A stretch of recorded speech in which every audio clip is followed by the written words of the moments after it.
Pagi-pagi sekali Romi sudah bangun, meninggalkan istrinya yang masih tidur dengan tenang. Ia turun dan segera membuat sarapan untuk keduanya. Kalau dilihat, Romi adalah pria paket lengkap. Sudah soleh, ganteng, bekerja keras, penyayang, jago masak. Apa yang kurang coba? Ya, walaupun tidak ada di dunia ini yang sempurna seutuhnya, namun untuk takaran anak zaman sekarang, dia sangat istimewa. Tak butuh waktu lama, nasi gorengnya sudah selesai ia masak. Romi tahu bahwa istrinya itu suka nasi goreng, dan ini pertama kalinya ia masakkan untuk Zahra. Romi meletakkan masakannya dan ia tutupi di atas meja. Ia naik dan hendak membangunkan istrinya itu, sebab waktu juga sudah menunjukkan hampir pukul 5 pagi. "Ara, bangun, sholat dulu," pintanya sambil mengguncang tubuh istrinya pelan. Tak lama Zahra membuka matanya dan ia melihat Romi berada di sisi ranjang sambil menatapnya. Mengingat kejadian semalam, Zahra terlalu malu. Dengan segera ia menutup wajahnya dengan selimut. "Loh, kenapa sih?" tanya Romi dengan pura-pura tidak tahu. Tangannya ia gerakkan untuk menyingkap selimut Zahra, tapi nihil. Wanita itu malah mengeratkan pegangannya pada selimut. "Jangan dibuka, ih. Emang gak sholat?" "Sholat, tapi kamu keluar dulu, aku mau beres-beres," pintanya. "Kenapa mesti keluar? Tempat sholatnya juga di dalam kamar ini," kekeh Romi. "Ya udah, tungguin dulu di luar, aku mau bangun." "Ya lihat dulu dong mukanya, sini minum dulu," bujuk Romi pada istrinya itu. Dengan ragu, Zahra menjibak selimut yang menutupi wajah cantiknya. Ditatapnya gelas yang sudah suaminya itu pegang. Ia meraih gelas itu dan meneguk isinya hingga tandas. Dan setelah selesai pun ia masih belum menatap manik mata Romi. Ia membuang pandangannya dan menghindari tatapan dari orang di depannya. "Lihat sini dong." "Gak mau, udah sana keluar dulu," rengeknya manja. "Makanya lihat aku dulu baru aku keluar." Dengan kaku akhirnya Zahra menatap mata Romi, karena kalau dia tidak mengalah bakal dipastikan akan telat sholat subuh. Kecupan hangat mendarat mulus di bibir Zahra. Ia sampai terbelalak oleh kelakuan suaminya yang dibilang mendadak itu. Romi hanya cengengesan dengan tampang tak berdosanya dan meninggalkan Zahra di kamar sesuai dengan pinta istri kesayangannya itu. Tanpa membuang waktu, Zahra segera membersihkan dirinya. Ia segera membukakan pintu untuk Romi yang masih berada di luar kamar. "Udah?" Zahra hanya mengangguk dan masuk ke dalam kamarnya lagi mengikuti suaminya yang ada di depan. Sekitar 20 menit mereka menyelesaikannya dan turun untuk menyantap masakan yang sudah dibuat oleh suaminya itu. Dengan langkah tertatih, Zahra menuruni anak tangga. Tak lupa juga Romi menuntunnya dengan hati-hati. "Sakit?" tanya Romi yang ditanggapi anggukan kecil dari Zahra. Tepat di belokan tangga, Romi membungkukkan dirinya dan menggendong Zahra ala bridal style. Zahra hanya terpekik dan menuruti saja perlakuan Romi. Romi lantas mendudukkan Zahra di bangku sebelahnya. Ia membuka tudung makan dan menyendokkan nasi goreng buatannya ke satu piring. Entah sejak kapan Romi jadi suka sekali makan di piring yang sama dengan istrinya itu. Bahkan dengan tak sungkan pun Zahra selalu minum bekas suaminya. Ada rasa bahagia tersendiri dalam diri keduanya. "Kamu kenapa? Jangan banyak ngelamun, Ara." "Mas, aku mau ke rumah boleh? Mau ambil barang buat persiapan camping nanti," ujarnya mengalihkan pembicaraan. "Boleh, tapi sorean aja ya. Aku mau ke kantor dulu soalnya." "Gak apa-apa." Ya udah deh, aku naik taksi aja. Sorenya kamu susul aku ke rumah ibu. Kemarin kan aku udah bilang jangan pergi sendiri. Aku khawatir kejadiannya kayak kemarin. Kan kemarin aku bawa motor.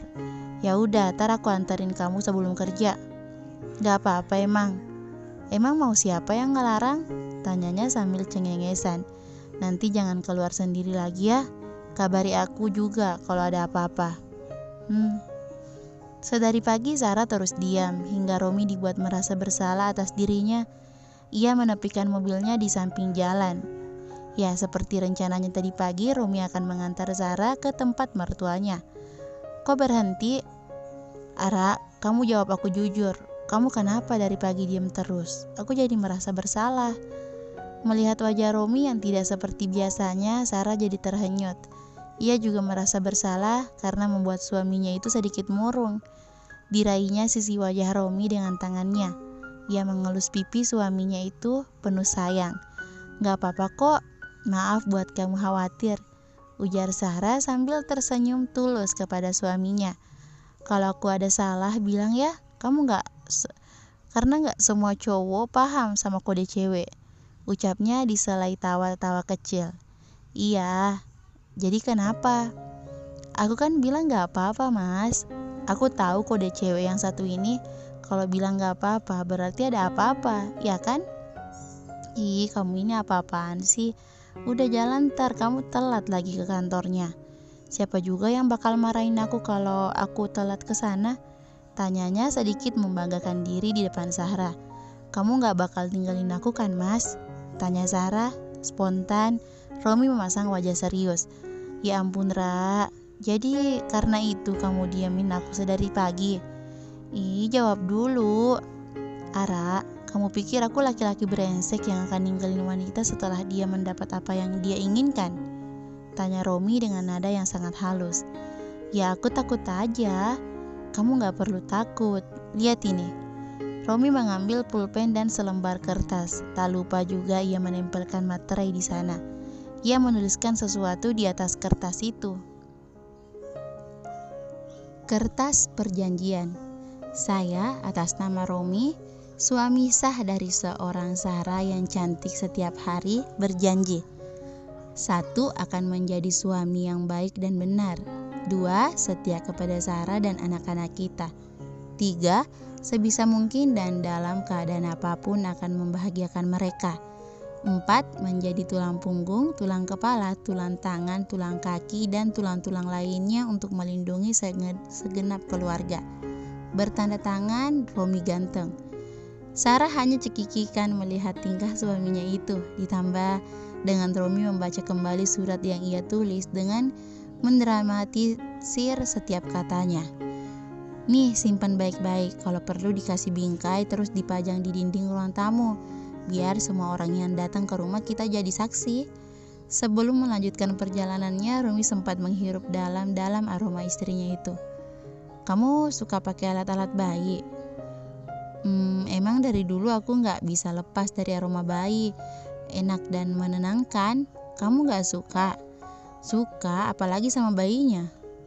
Mas, kalau aku hamil gimana? Aku rasa kata-kata aku tadi udah cukup buat jadi jawaban. Semoga saja belum. Kalau iya ntar kuliahnya gimana? Kamu masuk kuliah kapan, Ra? September kali. Udah ada pengumuman diterima. Kata guru aku sih dijamin, soalnya swasta juga. Kalau ambil negeri jauh juga perjalanannya. Ambil jurusan akuntansi. Wih, bagus dong, bisa kerja bareng ntar. Ya semoga aja. Kok gitu? Nggak tahu, kayak nggak yakin gitu. Harus yakin dong. Cayo, ujar Romi bersemangat sambil mengepalkan dan mengangkat tangannya. Bahasa apa tuh? Bahasa cinta.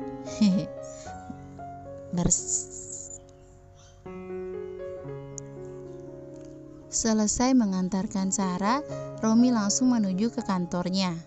Pandangan kagum tiap orang selalu menghujaninya setiap saat. Tak terkecuali wanita-wanita yang kurang belayan dari suaminya itu. Romi jadi membayangkan gimana jadinya kalau Sarah melihat ini semua. Senyum tipis masih menghiasi wajah tampannya, membuat seisi ruangan berbisik-bisik memujanya. Memang tidak semua orang di sana tahu bahwa Romi sudah berganti status menjadi beristri.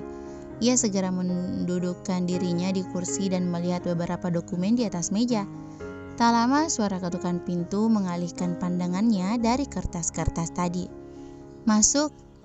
Seorang laki-laki berpakaian rapi datang dengan membawa sebuah map coklat. Pria itu langsung menyodorkan map yang ia bawa dengan sopan. Dari siapa? Tak tahu Pak, kurir yang memberikannya. Romi hanya mengangguk dan segera membuka map tersebut. Betapa kagetnya ia melihat tulisan yang ada di dalam map tanda nama pengirim itu.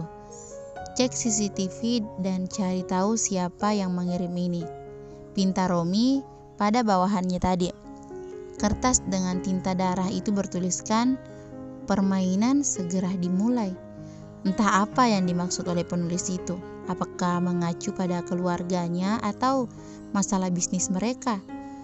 Tak mau ambil pusing, Romi segera menyelesaikan tugas-tugasnya. Bu, aku boleh kuliah? Tanyaku ragu-ragu sambil mencari barang-barang yang akan kubawa nantinya. Emang suami kamu ngizinin? Boleh katanya. Oh ya udah, kok ibu tampak biasa aja sih? Kesalku karena respon dari ibu terkesan tanpa ekspresi. Emang kamu gak mau punya anak dulu, Ra? Spontan aku kaget dengan pertanyaan itu. Sarah masih kecil loh, Bu. Tanpa sepatah kata ibu meninggalkanku sebegitu saja. Dalam hati aku terkikis geli, pasalnya baru kali ini ibuku merajuk. Sekarang sudah hampir sore dan aku telah selesai membereskan barang-barang yang akan kubawa sedari tadi. Namun Mas Romi belum menjemputku sampai saat ini. Aku meraih teleponku dari dalam sling bag. Aku menekan nomor suamiku dan layar ponsel sudah menandakan menghubungkan panggilan. Di sisi lain, Romi masih mengobrol dengan sekretarisnya yang tadi pagi mengantar map kaleng itu. Dering ponsel menghentikan aktivitasnya kini. Dilihatnya nama yang tertera di layar ponsel miliknya itu. Waalaikumsalam sayang. Reaksi Romi tanpa sadar membuat sekretarisnya itu jadi geli. Mereka sudah 1 tahun bekerja sama di perusahaan tersebut dan keduanya sudah seperti seorang sahabat. Terkecuali ketika jam kantor, sekretarisnya itu akan menggunakan bahasa formal layaknya atasan dan bawahan. Ya udah, tunggu ya, sebentar lagi aku pulang. Waalaikumsalam. Panggilan terputus dari Romi menatap horor sekretarisnya. Apa lo ketawa-ketawa? Kelamaan ngejones dasar. Ledek Romi. Jadi gimana nih? Pengirimnya juga nggak ninggalin jejak sama sekali. Ini kayak udah lama direncanakan Den Rom. Ya udah, kita tunggu aja gimana permainannya. Sementara lo bantu gue di perusahaan. Siap bosku. Ya udah, gue balik dulu. Bidadari surga telah menunggu. Ujarnya dramatis, membuat sekretarisnya itu memandang jijik ke arahnya. Sekitar 15 menit dirinya telah sampai di kediaman Ibunda Zahra.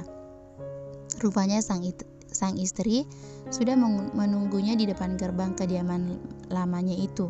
Tanpa basa-basi, Zahra masuk ke dalam mobil Romi. Loh Yang, aku mau ketemu dulu lah sama ibu kamu. Udah langsung pulang aja, aku bilangnya juga naik taksi. Jawab Zahra beralasan, padahal ia tidak ingin orang tuanya bertanya macam-macam pada suaminya itu.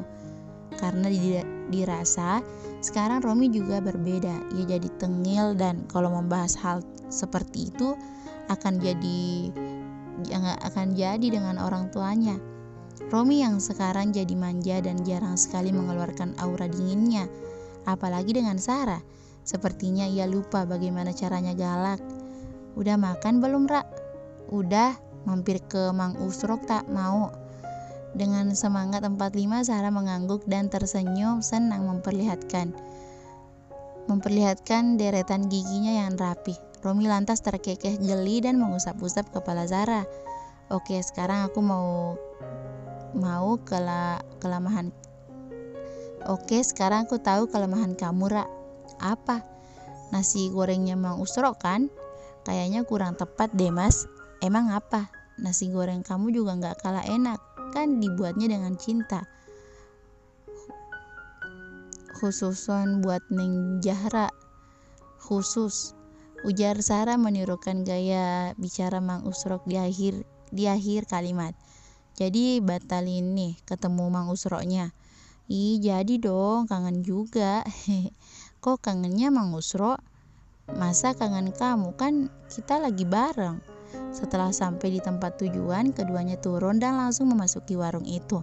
Sarah sibuk mencari tempat duduk dan Romi yang memesan nasi gorengnya. Tak lama setelah mereka berdua duduk, Mang Usro datang membawa 2 piring nasi goreng dan 1 botol air mineral. Neng Jara sekarang bareng terus sama cowok ini. Setelah sekian lama gonta-ganti, ini yang paling lama kayaknya. Mang Usro apa-apaan sih, malu tahu.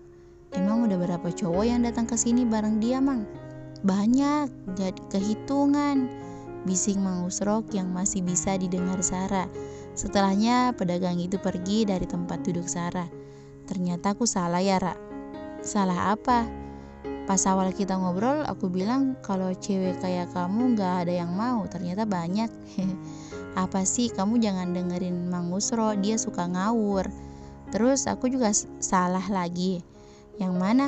Sejenak Romi terdiam dan mencoba mengalihkan pembicaraannya. Yang makan dulu terdingin. Tunjuknya pada piring yang masih penuh dengan nasi goreng. Bersambung.